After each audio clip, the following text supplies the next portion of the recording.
Hi viewers, welcome to our channel. Andhra Pradesh రాష్ట్రంలో 2014 TDP government అధికారంలోకి వస్తే 2014 నుంచి 19 వరకు అధికారం అయిపోయిన తర్వాత 2019 ఎలక్షన్స్లో వైఎస్ఆర్సీపీ ప్రభుత్వం అధికారంలోకి రావడం, అధికారంలోకి వచ్చిన వెంటనే వితిన్ 1 వీక్లోనే వాళ్ళు తీసుకున్నటువంటి నిర్ణయం చంద్రబాబు నాయుడు గారు అక్కడ కట్టించినటువంటి ప్రజావేదికని కూల్చివేసి దాంట్లో ఉన్న ఫర్నిచర్ అంతా బయటికి పట్టుకెళ్ళిపోవడం కావచ్చు, ఆ ప్రజావేదికని కూల్చివేయటం కావచ్చు. ఆ కక్ష సాధింపు చర్యల్లో భాగమే కూల్చివేతలు. వీళ్ళకి పరిపాలన రాదు, కూల్చివేయటాలు మాత్రమే వచ్చు, కూల్చివేతలతోనే వీళ్ళ ప్రభుత్వం స్టార్ట్ అయింది అనేటువంటి కామెంట్లు చేసినటువంటి టీడీపీ నేతలు కావచ్చు, ఈవెన్ చంద్రబాబు నాయుడు గారు కావచ్చు. 2024 వచ్చేటప్పటికి మరలా అధికారం తారుమారైంది. వైఎస్ఆర్సీపీ గవర్నమెంట్ ఇంటికే పరిమితమైంది. టీడీపీకి మరలా అంతకు మించి గతంలో వైఎస్ఆర్సీపీకి మించినటువంటి మెజారిటీతో ప్రజలు మరలా పట్టం కట్టడం జరిగింది. ఆ తర్వాత ప్రజావేదికను మనసులో పెట్టుకున్నారా, లేదు ఏదో ఒక రకంగా కూల్చివేయాలనుకున్నారా? తాడేపల్లిలో ఉన్నటువంటి ఇంటిని కూల్చేసేటటువంటి పరిస్థితి లేక లోటస్ పాండ్లో, హైదరాబాద్లో లోటస్ పాండ్లో ఉన్నటువంటి ఇంటి ముందు సెక్యూరిటీ కోసం నిర్మించినటువంటి చిన్న ఫుట్పాత్ మీద వేసుకున్నటువంటి రేకుల షెడ్ లాంటిది కావచ్చు, సెక్యూరిటీ కోసం నిర్మించుకున్నటువంటి వ్యవస్థ కావచ్చు, అది చట్ట వ్యతిరేకంగా కట్టించారు అనేటువంటి దాంతో తెలంగాణ గవర్నమెంట్ ద్వారా లోటస్ పాండ్లో దాన్ని కూల్చివేయటం, ఇది ఇప్పుడు ప్రస్తుతం జరుగుతున్నటువంటి హాట్ టాపిక్. అసలు ఈ అంశాన్ని ఎలా చూడాలి?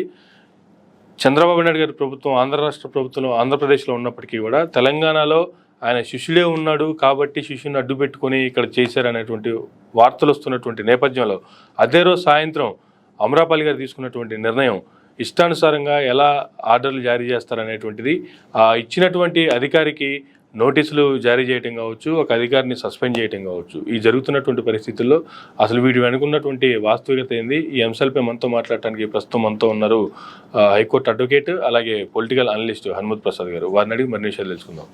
నమస్తే సార్, ఏం చెప్తారు? లోటస్ పాండ్లో జగన్మోహన్ రెడ్డికి ఇంటి ముందు ఉన్నటువంటి సెక్యూరిటీ కోసం నిర్మించినటువంటి ఒక చిన్న రేకుల షెడ్, ఇది ఒక చట్టవిరుద్ధమైనటువంటి చర్య. ఇప్పుడు జనరల్గా అంత అవసరం ఏమొచ్చింది?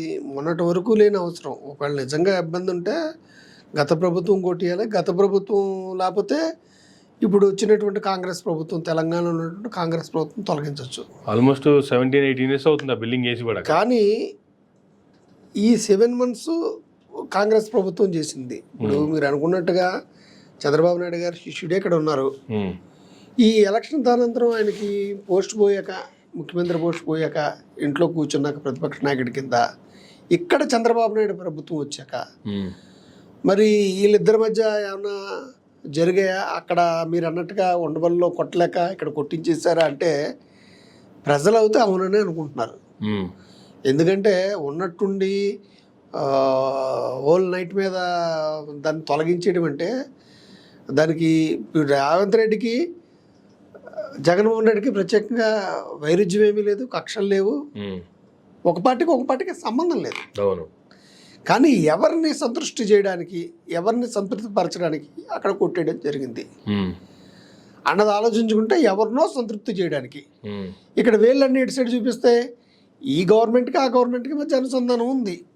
గతంలో ఆ పార్టీ నుంచి వచ్చిన వ్యక్తే ఈ రోజుకి చంద్రబాబు నాయుడు గారి మీద తగిన గౌరవాన్ని ఆయన ఇస్తూనే ఉంటారు. ఆయన కూడా ఈయన గురించి ఏం మాట్లాడటం. సో ఇవన్నీ వ్యవహారాలు చూస్తే రాజకీయ ప్రోద్బలంతో జగన్మోహన్ రెడ్డి గారు ముందుండేటువంటి పోస్ట్ని తొలగించడం జరిగింది. కానీ ఇది చట్టవిరుద్ధం. ఎన్నో మంది ఆక్రమణలు చేసుకుంటున్నటువంటి విషయం ఉంటే ఫస్ట్ చేయవలసింది ఏంటంటే, గవర్నమెంట్ నిజంగా ఆక్రమణ అనుకుంటే ఒక నోటీస్ ఇవ్వడం, నోటీస్ ఇచ్చి ఏ మేరకైతే ఆక్రమించుకున్నారో దాన్ని క్రమబద్ధీకరణ చేసుకోమంటాం. కొంత అదనంగా ఫీజు తీసుకుని క్రమబద్ధీకరణ చేసుకునేదిలాగా ఉంటుంది. అంటే 1 అడుగు 2 అడుగులో 4 అడుగులో తీసుకుంటే అన్లాఫుల్గా ప్రభుత్వం క్రమబద్ధీకరణ చేసేటువంటివి కూడా ఉంది, ఆ రేటుని చెల్లించేసి. అదే బాగా వేలకు వేల ఎకరాలు లేకపోతే అసలు వాళ్ళ కాని స్థలాన్నే కానీ ఆక్రమించుకుంటే కూలగొట్టేటువంటి వ్యవస్థ ఉంది తప్ప దానికి కూడా లీగల్గానే ప్రొసీడ్ అవ్వాలా, నోటీస్ ఇవ్వాలి. ఇక్కడ కనీసం షోకాజ్ నోటీస్ లేదు, నోటీస్ లేదు, ఏమీ లేకుండా హోల్ నైట్ వచ్చి పడగొట్టేశారంటే దానికి రీజన్ ఏముంటుంది? ఎవరికి ఆయన మీద కక్ష? ఒక చట్టం ఉంది కదా, నోటీస్ ఇచ్చుకోవచ్చు కదా, బాబు నువ్వు ఎందుకు ఆక్రమించుకున్నావు, నువ్వు తీసేస్తావా మమ్మల్ని తీయమంటావా. కానీ స్థానికులు కంప్లైంట్ చేస్తున్నారు, ఇక్కడ రోడ్డు మీద వీళ్ళ ఇది ఉండటం వల్ల మాకు రావడానికి పోవడానికి ఇబ్బంది అవుతుంది అనేటువంటిది స్థానికులు కంప్లైంట్ ఇచ్చారనేది అయితే ఒక వార్త చెప్పారు. ఎస్, ఇవ్వచ్చు, నోటీస్ ఇవ్వండి. మరి నోటీస్ కంప్లైంట్లు ఎప్పటి నుంచో పెండింగ్ ఉంటే మరి ఇంతవరకు ఏం చేశారు? ఈ విషయాన్ని గత ప్రభుత్వం బీఆర్ఎస్ ప్రభుత్వం బయటపెట్టిందా కంప్లైంట్లు ఇచ్చారని? మరి 7 నెలల నుంచి ప్రభుత్వం పరిపాలన చేస్తున్నాడు రేవంత్ రెడ్డి గారు ప్రభుత్వం బయటపెట్టిందా? ఆయన పడిపోయి చంద్రబాబు నాయుడు గారు రాగానే ఈ రోజుకి కంప్లైంట్లు ఇచ్చారా? అది కంప్లైంట్లు ఇచ్చిన వ్యక్తుల యొక్క నిబద్ధత ఏంటి? ఇప్పటికీ చంద్రబాబు నాయుడు గారి నివాసం ఉండేటువంటి హైదరాబాద్లో నివాసం ఇంటికి ఆయన ప్రతిపక్షంలో ఉన్న వెళ్ళడానికి దారి మూసే ఉంటుంది. మరి ఆ ప్రభుత్వ దారిని ఎవడు సుమ్మని ఆపేశారు? అక్కడ ప్రభుత్వం ఇక్కడ పోవడానికి వచ్చే వాళ్ళకి పోయే వాళ్ళకి అడ్డేమీ లేదు, అది జస్ట్ ఇంటి ముందు సెక్యూరిటీ అడ్డేమీ లేదు. ఇక్కడ రాష్ట్రంలో ప్రాతినిధ్యం వహిస్తున్నటువంటి పార్టీ కాదు తెలంగాణలో పునదాత. ఇక్కడ ప్రతిపక్ష నేత కాదు, అధికార పక్ష నేత కాదు. పోనీ ఇక్కడ ప్రతిపక్ష నేతకి ఇచ్చారంటే అనుకోవచ్చు. ఈ రాష్ట్రంతో ఏ రకంగానూ సంబంధాలు లేకుండా తెంచేసుకుని నైట్కి నైట్ అమరావతికి షిఫ్ట్ అయిపోయినటువంటి వ్యక్తికి ఈ రోజున గత ప్రభుత్వంలో నుంచి దానికి అలాగుంటే ఇక్కడ చిన్న చెక్ పోస్ట్ అడ్డు వచ్చిందని తీసేయడం వెనకాతలు ఏంటంటే ఏదో రకంగా ఇబ్బంది పెట్టాలని, అది నిలబడదు. అయితే రెండోది సాయంత్రం మేము కూడా కూల్చివేసామో అని అనిపించుకోవడానికి అంతే. ఇప్పుడు కక్ష సాధింపు అంటే అబ్స్ట్రాక్ట్ చేయడం, మాతో పెట్టుకుంటే ఎలా ఉంటుంది చూసావా అని చెప్పడం కోసం. ఇప్పుడు రేపు పొద్దున మాకు సంబంధం లేదంటాడు ఆయన. ఇక్కడ వీళ్ళు చెప్పుకోవాలంటే ప్రజల నుంచి కంప్లైంట్ ఉందంటారు. మరి ప్రజల నుంచి నిజంగా కంప్లైంట్ ఉంది అని ఎవరు ప్రకటించారు? ప్రకటించింది ఎవరు ఫస్ట్ రావాలి. ఒకవేళ నిజంగా అలా ప్రకటించుంటే దాని మీద ఆదేశాలు ఇచ్చింది ఎవరు ఉండాలి. నిజంగా ప్రజల నుంచి కంప్లైంట్ ఉంటే ఆమ్రపాలి గారు జిహెచ్ఎంసీ కమిషనరు అసలు ఎవరికి పై అధికారులకి ఫిర్యాదు చేయకుండా ఏ రకంగా మీరు కొట్టేస్తారని ఎందుకు ప్రశ్నిస్తారు? ప్రజల నుంచి ఫిర్యాదు ఉంటే ఆవిడే కదా ఆర్డర్ ఇవ్వాల్సింది, అంతే కదా. అంటే ఇక్కడ ప్రజల నుంచి ఏ రకమైనటువంటి ఫిర్యాదు లేదు. మరి ఫిర్యాదు ఉంటే ఆవిడకి అక్రమం ఎందుకైంది? కింద ఉండేటువంటి అధికారికి సక్రమం, పైన ఉండేటువంటి అధికారికి అక్రమం ఎందుకైంది? ఏ కంప్లైంట్ లేదు. ఏదో రీజన్ చూపెట్టాలి కదా, రీజన్ చూపెట్టి ఎవరో మంత్రి తాలూకు ఒత్తిడి మేరకు చేశారని అంటున్నారు. మరి అది ఎంతవరకు అన్నది నిజంగా విచారణ అన్నది వెయ్యాలి దాని మీద. ఏ మంత్రి ఉన్నాడు, ఏమున్నాడు, ఒకవేళ ప్రభుత్వం నిర్ణయం తీసుకుందా? ప్రభుత్వం పాత్ర లేదంటున్నారు. ప్రభుత్వం పాత్ర లేకుండా ఒక మంత్రి ఒక కింద స్థాయి అధికారికి ఇచ్చేస్తాడా? అని మంత్రి అనేటప్పుడు ఇచ్చారంటే ఆమ్రపాలి గారికి ఇవ్వచ్చు కదా. మంత్రివర్గం నుంచి కానీ ఒక మంత్రి కానీ చెప్తే ఆవిడ చేసి తీరవలసిందే. అంతేగా. ఇక్కడంతా కన్ఫ్యూజన్ గందరగోళంగా ఉంది. నేను అనుకుంటుంది ఏంటంటే గురువు మెప్పు కోసం, లేకపోతే చంద్రబాబు నాయుడు గారి మెప్పు కోసం, రేవంత్ రెడ్డి గారు అని అంటున్నది ఆ ప్రభుత్వంలో ఎవరైనా అత్యుత్సాహం చూపెట్టి చేయించి ఉండొచ్చు. కానీ ఇప్పుడు రాజకీయంగా మరి ఎందుకు ఆమ్రపాలి గారు ఖండించారు అంటే ఆమ్రపాలి గారు ఖండిస్తే ప్రభుత్వాన్ని వ్యతిరేకించినట్టే కదా. నేను అనుకున్నది ఏంటంటే ఇప్పుడు మైనారిటీలో ఉంది గవర్నమెంట్, కేంద్ర ప్రభుత్వం మైనారిటీలో ఉంది కదా. ఇప్పుడు ఏదో రోజున అది మునిగిపోయే నౌకని కాంగ్రెస్ ప్రభుత్వం ఉంది. వాళ్ళ ప్రభుత్వం ఖచ్చితంగా చేయలేరు. చంద్రబాబు నాయుడు గారు కానీ నితీష్ కుమార్ గారిని నమ్ముకుంటే ముంచుతారు ఏ రోజున. వీళ్ళు బయటకు వచ్చినప్పుడు మనం చేసే అవకాశం ఉంటుంది. అవకాశం ఉన్నప్పుడు జగన్మోహన్ రెడ్డి గారికి 4 సీట్లు ఉన్నాయి, ఎంపీ సీట్లు. 1 సీటు ఉన్నా కూడా వాళ్ళకి అవసరం. అందువల్ల పైనుంచి ఏమైనా ఒత్తిడి వచ్చి ఉంటుందేమో. నువ్వు అలాంటి పిచ్చి పిల్లలు కానీ చేస్తే ఇప్పుడు రేపు పొద్దున మాకు వ్యతిరేకత ఉంటుంది, అతని అవసరం కూడా ఉంది.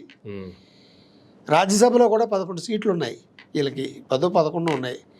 ఆ 11 సీట్లు కూడా రేపు పొద్దున ఏమన్నా బిల్లులు లాభించడానికి వాటికి వీళ్ళతోటి కొల్లీడు అవుతే కాంగ్రెస్ తోటి ఒత్తిడి పెంచవచ్చు. ఇలాంటి నేపథ్యంలో వాళ్ళు మిగతా ప్రతిపక్షాలని, తటస్థంగా ఉన్నటువంటి అభ్యర్థుల్ని వాళ్ళు మచ్చిక చేసుకునేటువంటి పనులు వాళ్ళుంటే, ఇక్కడ ఇలాంటి పనులు చేస్తే రేపు పొద్దున ఆయన బిగిసిపోయాడు అనుకోండి, అటు సైడ్ ఎన్డీఏ వైపు వెళ్తారన్నాడు అనుకోండి, వాళ్ళకి ఇబ్బంది కదా. పైనుంచి ఒత్తిడి వచ్చి ఉంటుంది. దాంతో ఆమ్రపాలి గారు కింద ఆయన్ని సస్పెండ్ చేశారు. మాకు తెలియకుండా అలాగే చేసేవని.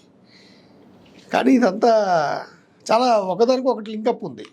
కానీ అంటే తాడేపల్లికి సంబంధించి కూడా తాడేపల్లి జగన్మోహన్ రెడ్డి గారి ఇంటికి సంబంధించి కూడా ఆయన ఇంటి చుట్టూతా ఫెన్సింగ్ వేసుకున్నాడని, దాన్ని కరెంటు పెట్టుకున్నాడని, ఇంట్లోకి ఎవ్వరు రావడానికి వీలు లేకుండా సెక్యూరిటీ పెంచుకున్నాడని, లేదంటే అక్కడ ఉన్నటువంటి క్యాంప్ ఆఫీస్లో ప్రభుత్వానికి సంబంధించి రకరకాల బిల్లులు పెట్టించుకున్నారు, దాంట్లో ఫర్నిచర్ కోసం కావచ్చు, క్యాంప్ ఆఫీసు అరేంజ్మెంట్స్ కోసం అని చెప్పి రకరకాల ఆరోపణలు చేస్తున్నటువంటి నేపథ్యంలో వైసీపీ వాళ్ళే కొంత వివరణ ఇచ్చేటువంటి ప్రయత్నం కూడా చేస్తున్నారు. సీఎం క్యాంప్ ఆఫీసు దానికి ఆయన సొంత గృహంలోనే పక్కనే ఆయన సొంత స్థలంలో నిర్మించుకున్నాడు కాబట్టి, ప్రభుత్వానికి సంబంధించి కార్యకలాపాలకు వాడారు కాబట్టి, ఇప్పుడు ప్రభుత్వం నుంచి దిగిపోయారు కాబట్టి దానికి సంబంధించినటువంటి బిల్స్ ఎంత అయితే ఉన్నాయో ఎంతో మాకు చెప్తే అది మేము క్లియర్ చేస్తామని చెప్పి ఆల్రెడీ మేము ఒక లెటర్ పెట్టడం కూడా జరిగింది. దాని మీద ప్రాసెస్ అవుతుంది. కానీ ఇప్పుడు టీడీపీ నేతలు ఇటువంటి రాద్ధాంతం చేయడానికి కారణాలు ఏంటి అనేటువంటిది వీళ్ళు ప్రశ్నిస్తున్నటువంటి సంధిస్తున్నటువంటి అస్త్రాలు. దీన్ని ఎలా చూడాలి సార్ అసలు? ఇప్పుడు ఇది ప్రతిదీ రాజకీయం చేస్తున్నారు, పబ్లిక్లోకి బ్యాడ్గా తీసుకెళ్ళాలని ట్రై చేస్తున్నారు. రూల్ ప్రకారం తీయండి. ఫెన్సింగ్లు అవి ముఖ్యమంత్రికి ఉన్నాయి. ఇప్పుడు అతను ప్రతిపక్ష నాయకుడు అయ్యాడు, రోడ్డును ఆక్రమించుకున్నాడు అన్నారు, తీసండి.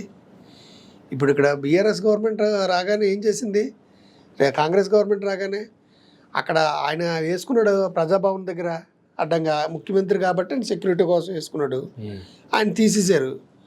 అందువల్ల అది వేరే వాళ్ళకి ఉపయోగించుకుంటున్నారు. అది బిల్డింగ్ ఏం కొట్టేయలేదు కదా, ఆ ఫెన్సింగ్ తీసేసుకోండి మీరు, దాన్ని ఉంది. ఆ రోడ్డు కూడా అక్కడ ఇంతకుముందు సీఎం క్యాంప్ ఆఫీస్ కానీ లేదంటే అక్కడ సీఎం గృహం ఉందని కావచ్చు, ఆ రోడ్డును కూడా అక్కడతో నిలువరించినటువంటి పరిస్థితి. ఇప్పుడు ఆ రోడ్ని అక్కడ అడ్డంగా వేసినటువంటి బార్గెట్స్ తీసేయడం, ఉండవల్లి నుంచి మంగళగిరికి అటు ఇటు రాకపోకలు ముఖ్యమంత్రిగా ఉండేటప్పుడు కొన్ని ఉంటాయి, సెక్యూరిటీ ఉంటుంది. ఆ సెక్యూరిటీ రీజన్స్ పర్పస్ టెంపరీగా వేసుకున్నాం. ఇంతకుముందు మీరు అన్నట్లు హైదరాబాద్ లో చంద్రబాబు నాయుడు గారి ఇంటికి ముఖ్యమంత్రి గారు కాదు, ఇక్కడ ప్రతిపక్ష నేత కదా అయినప్పటికీ కూడా ఆయనకి వేసుకున్నారు కదా, వేసుకున్నారు. అడ్డంగా ఉంటే తీసేయండి. ఇప్పుడు రేవంత్ రెడ్డి గారు అది కూడా చేయాలా, వాళ్ళకి వచ్చేటప్పుడు ఇది అయినప్పుడు అది కూడా చేయాలా. ఇప్పుడు అడ్డంగా ఉన్నావు తీసేయండి. ఆయన ఇల్లును కొట్టేటువంటి రైట్ ఎవరికి లేదు కదా, అంతే కదా, అలా ఆక్రమణలు. ఇకపోతే రెండోది, ఇంట్లో విలువైన సామాన్లు ఇవి ఫర్నిచర్ ఇవి ఉన్నాయి. ఏ ముఖ్యమంత్రికైనా ఆ ఫెసిలిటీ గవర్నమెంట్ అనేది ఏర్పాటు చేస్తుంది. అది ఏర్పాటు చేశాక ఆ తదనంతరం వాళ్ళకి ఏమైనా నచ్చితే తీసుకుపోవచ్చు, లేకపోతే ఈయన పే చేసేస్తున్నాడు కదా, పే చేస్తారు. ఇప్పుడు రేపు పొద్దున్న చంద్రబాబు నాయుడు గారు ఉన్నా అంతే. ఇప్పుడు లాస్ట్ టైం 2014 నుంచి 19 వరకు చేసుకున్నారు, ఆయన ఉండేది అవి చేసుకోలేదా ఏంటి? అది కామను. ముఖ్యమంత్రికి అయ్యేటువంటి ఖర్చులన్నీ కూడా అది అవుతుంది. ఇప్పుడు ఆయన హెలికాప్టర్లు వెళ్ళారు, ఇవాళ పోలవరం వెళ్ళారు. అవి జనరల్గా ప్రభుత్వం ఎవరు సీఎం స్థానంలో ఉన్నా సరే వాళ్ళకి కల్పించడం, ఆ భద్రత కల్పించడం కావచ్చు, లేదంటే ఆ ఫర్నిచర్ క్యాంప్ ఆఫీస్కి సంబంధించి కావచ్చు, మాట్లాడుకోవడానికి వచ్చేటువంటి కార్యకర్తలతో మాట్లాడుకోవడానికి కావచ్చు, ఎవరైనా చేసేటువంటి పరిస్థితే. కానీ ఇక్కడ ఏదో తప్పు చేశారు అన్నట్లుగా చేస్తున్నటువంటి పరిస్థితిని ఎట్లా చూడాలంటారు అసలు? ఇప్పుడు వీళ్ళు ఏ రకంగా చేశారంటే, గతంలో స్పీకర్ కోడెల సుబ్బారావు గారు ఉండగా ఆయన ఏం చేశారంటే అక్కడ నుంచి అసెంబ్లీలో విలువైన సామాన్లు ఇంటికి తరలించారు. అవును, ఉండేది ఆ కేసుతో ముడిపెడుతున్నారు. ఆ కేసు వేరు. అవి అసెంబ్లీ హాల్లోనే ఉంటే ఎవరికి ఇబ్బంది లేనటువంటి పరిస్థితి, కానీ అవన్నీ ఇంటికి తరలించుకున్నారు కాబట్టి అడిగారు. ఇక్కడ ప్రభుత్వ కార్యాలయాల్లో ఏదైనా ప్రభుత్వం పడిపోయిన వెంటనే, లేకపోతే ప్రభుత్వం ఉండగానో జగన్మోహన్ రెడ్డి గారు అన్న తరలించుకుంటే అది నేరము. స్పీకర్ గారికి ఏ రకంగా వర్తించిందో అదే వర్తిస్తుంది. ఆయన ఏం చేసిందంటే గవర్నమెంట్ ఫెసిలిటీ చేసింది. అవేమి ఏదో ఒక వస్తువులను అక్కడికి తీసుకెళ్ళలేదు కదా, ట్రాన్స్ఫర్ చేయలేదు కదా, ఆయన దానికి సంబంధించి తీసుకున్నారు. ఇప్పుడు మారిపోయింది, విత్డ్రా చేసుకుంటారు, లేకపోతే ఖాళీ చేసేయాలి. ఎమ్మెల్యే క్వార్టర్స్ ఉంటుంది, ఎమ్మెల్యే దిగిపోగానే ఆయన వెళ్ళిపోతాడు. ఇప్పుడు ఆయన సొంత ఇంట్లో పెట్టుకున్నాడు, ఆయన గవర్నమెంట్ క్వార్టర్స్లో లేదు కాబట్టి ఆయన సొంత ఇంట్లో పెట్టుకున్నాడు కాబట్టి సరే ఈ వీటికి ఎంత ఖర్చు చెప్తే అంతా నేను ఇచ్చేస్తాడు. లేకపోతే మేమే వాడుకుంటామని చెప్పి తీసుకెళ్తే తీసుకుపోతారు. అంతే తప్ప దాన్ని ఆక్రమించుకున్నట్టుగానో, లేకపోతే స్వాధీనం చేసుకున్నారనో, లేకపోతే అక్రమంగా దొంగిలించారనో ఇలాంటి పెట్టడం చౌకబారు విమర్శలు. చంద్రబాబు నాయుడు గారు ఒక రేంజ్లో ఒక లెవెల్లో ఉంటారు, ఆయన తాలూకు విధానాలు కానీ నేను అనుకున్నాను కదా శివ, ఆ స్థాయికి తగ్గట్టుగానే పార్టీ నేతలు కూడా మాట్లాడాలా. చంద్రబాబు నాయుడు గారి స్థాయిని దిగజార్చే విధంగా ప్రవర్తించకూడదు. ఇప్పుడు రూల్స్ తెలుసు కదా, ఆయనకంటే ఎక్కువ ఎవరికి తెలుసు. అయితే ఇవి కింద స్థాయి వ్యక్తులు మాట్లాడేది చంద్రబాబు నాయుడు గారు నోటి వెంటగానే వస్తే దాన్ని మనం సీరియస్గా తీసుకోవాలి. అక్కడి నుంచి ఏమి రాలేదు. ఇప్పుడు ఈ ఆక్రమించి ఇప్పుడు ఉంటాయి కదా మిగతావి, ఆ కక్ష సాధింపు ధోరణి కింద వస్తుంది తప్ప అదేం కాదు. ఇప్పుడు ఫెన్సింగ్ ఉన్నారు అడ్డంగా ఉంటే తీసేస్తారు. ప్రభుత్వానికి వచ్చేప్పుడు ఉంచారా సరే, ఆయన ప్రతిపక్ష నాయకుడు. ఇప్పుడు హైదరాబాద్లో చంద్రబాబు నాయుడు గారి మీద గౌరవంతో అలా ఉంచుతారు, లేకపోతే తీసేస్తారు. క్వశ్చన్ చేయడానికి కూడా వైఎస్ఆర్సీపీ గవర్నమెంట్కి లేదు. వాళ్ళ ఇంటి హద్దుల మీద కానీ వాళ్ళ ఇంటి గోడల మీద కానీ ఆయన టచ్ చేస్తే ఆయనకి ఫుల్ రైట్ ఉంటుంది. ప్రజలకు వ్యతిరేకం అనుకున్నారు తీసేయండి, తను నచ్చింది ఏమి లేదు కదా, అంతవరకు మాట్లాడండి అంతే తప్ప విలువైన సామాన్లు తీసుకెళ్ళిపోయారు ఇలాంటివి చాలా సిల్లీగా ఉంటాయి, చూడడానికి కూడా అసహ్యంగా ఉంటాయి కామెంట్స్. ఉందతనం తగ్గించుకుని కానీ మీరు అన్నట్టు కోడెల దానికి దీనికి ముడిపెట్టడం అనేది కావచ్చు, లేదంటే ఆ నెపంతోనే ఆ అవమానంతోనే కోడెల గారు సూసైడ్ చేసుకున్నారు అనేటువంటిది కూడా జగన్మోహన్ రెడ్డి గారి మీద చేసే ప్రయత్నం చేస్తుంది టీడీపీ. ఇప్పుడు ఆ రకంగా వస్తే కోడెల గారు సూసైడ్ చేసుకున్నారన్నారు, తెలుగుదేశంలోనే వ్యతిరేకత వచ్చింది కదా, కనీసం చంద్రబాబు నాయుడు ఎందుకు సపోర్ట్ చేయలేదు? చంద్రబాబు నాయుడు గారు సపోర్ట్ చేస్తుంటే ఈ రకంగా పరిస్థితి కోడెల శివప్రసాద్ గారు చేసుకునే విషయం రాకపోవచ్చు కదా అనేసి కూడా వచ్చింది. అప్పుడు చంద్రబాబు నాయుడు గారు పట్టించుకోలేదు, స్పందించలేదు. అంత సేవ చేసిన వ్యక్తికి అన్నది కూడా వచ్చింది కదా. ఇప్పుడు దాని కూడా అక్కడ ఆయన చేసిన తప్పు అని ఆయనకు అనిపించింది కూడా చేయలేదు. కానీ నేను అనుకున్నది ఏంటంటే కొంచెం మానవత్వం జగన్మోహన్ రెడ్డి గారు కూడా ప్రకటించుంటే ఆ రోజున స్పీకర్ గారు ఇప్పుడు ఏదైనా కక్షలకు పోకుండా ఉంటే ఆ రోజు ఆయన ఏదైతే చేశాడో ఈ రోజు ఆయనకి రిఫ్లెక్ట్ అవుతుంది. ఆ రోజు తీసుకెళ్ళాడు, మళ్ళీ ఇచ్చేస్తాను డబ్బు కట్టా అన్నాడు. ఓకేనా వదిలేస్తే పోయింది, ఏమైంది? అంతకు మించి కేసులు పెట్టాలో అంతవరకు వెళ్ళిపోయారు. అవన్నీ దృష్టిలో పెట్టుకుని వీళ్ళు మాట్లాడుతున్నారు.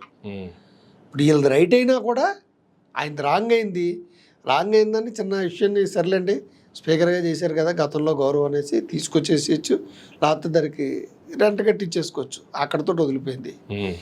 అది లేకపోవడం వల్ల వీళ్ళు ఏంటంటే మొత్తానికి చూడుతున్నారు. వాళ్ళు ఏమి చేసినా రాంగ్ అన్నట్టు వాళ్ళ ఇంట్లో విషయాలను కూడా వీళ్ళే ఆక్రమించుకున్నట్టుగా చూపిస్తున్నారు. ఇది రాజకీయంగా పరస్పరం అభిప్రాయాలు తప్ప కేసుల వరకు వెళ్ళేటువంటి అవకాశం లేదు. కేసుల వరకు వెళ్ళిన నిలబడవు కూడా. అది ముఖ్యమంత్రికి ఇచ్చేటువంటి ఫెసిలిటీస్లో భాగంగా.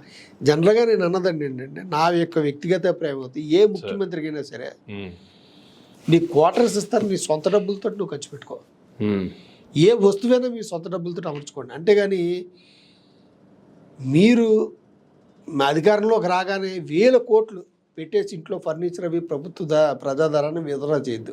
వృధా చేస్తే ఇలాంటివి వస్తాయి. ఒక జీవో తీసుకురండి, యాక్ట్లో బిల్లు పాస్ చేయండి, ముఖ్యమంత్రి నివాసస్థానాన్ని కేటాయిస్తాం, అందులో ఉండండి, లేకపోతే మీ సొంతంగా ఇల్లు కట్టుకోండి. కానీ ఏ ముఖ్యమంత్రి కానీ అధికార మంత్రులు కానీ ప్రభుత్వ ధనంతో మీ వస్తువుల్ని ఏర్పాటు చేసుకోవద్దు, మీ సొంత వస్తువుల్ని చేసుకోండి, లేకపోతే ఇలాంటివి వచ్చేటువంటి అవకాశం ఉన్నాయి. ఇప్పుడు అతన్ని మించిన వాడు ఆచంటగా మళ్ళా అన్నట్టుగా రేపు పొద్దున్న వీళ్ళు దిగిపోయారు అనుకోండి, ఒకవేళ 2029 అంతకంటే ఎక్కువగా బిహేవ్ చేస్తారు. వీళ్ళు 2% చేస్తే వాళ్ళ అరాచకం 4% చేస్తారు. ఇంక ఇలాగేనా ఒకరికొకరు ఇదేనా పరిపాలన? ఎక్కడొకటి ఎండపడ్డాలంటే జీవో తీసుకొచ్చింది. ఏ ముఖ్యమంత్రి అయినా సొంత డబ్బులతో ఖర్చు పెట్టుకోవాలి. ఇప్పుడు ఈ రోజు నాటికి పే చేసేస్తా అంటున్నారు కదా జగన్మోహన్ రెడ్డి గారు. ఆ రోజున వాళ్ళకి కట్టుకుంటే ఏ గొడవ ఉండేది కదా. ఇప్పుడు హోదా అన్నది శాశ్వతం కాదండి, పదవి అన్నది శాశ్వతం కాదండి. అది గుర్తుపెట్టుకుంటే ప్రశాంతంగా ఉంటారు, ప్రశాంతంగా జీవించగలుగుతారు దిగిపోయినా కూడా. లేకపోతే కక్షలు కార్పణ్యాలతో అయితే వాళ్ళు బాగుండరు, ప్రజలు బాగుండరు, రాష్ట్రం బాగోదు. Thank you sir, thank you very much అండి. ఇదండి ప్రసాద్ గారు ఇచ్చినటువంటి వివరణ. ఇది నా ఇంటర్వ్యూ. మరొక ఇంటర్వ్యూలో మళ్ళీ కలుద్దాం. చూస్తూనే ఉండండి మైరా మీడియా.